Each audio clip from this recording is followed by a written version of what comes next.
आम्ही लग्नासाठी इथे आलेलो आहोत। जेव्हा मुलगी माहेरी जाते त्या आईची काय वेदना असते या गीतामधून आपण ऐकायचं आहे।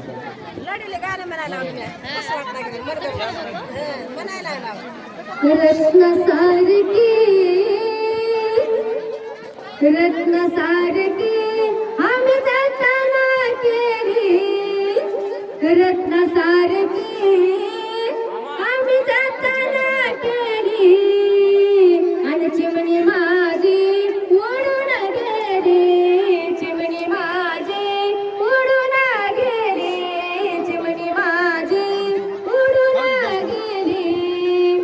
माझी आई रडते, माझी आई रडते पदराला धरून, माझी आई रडते पदराला धरून, माझी हरण चालली कळपस वाढून, माझी हरण चालली कळपस वाढून, चिमणी माझी उडून गेली, चिमणी माझी उडून गेली। माझा बाप रडता, माझा बाप रडता मंडप धरणी, माझा बाप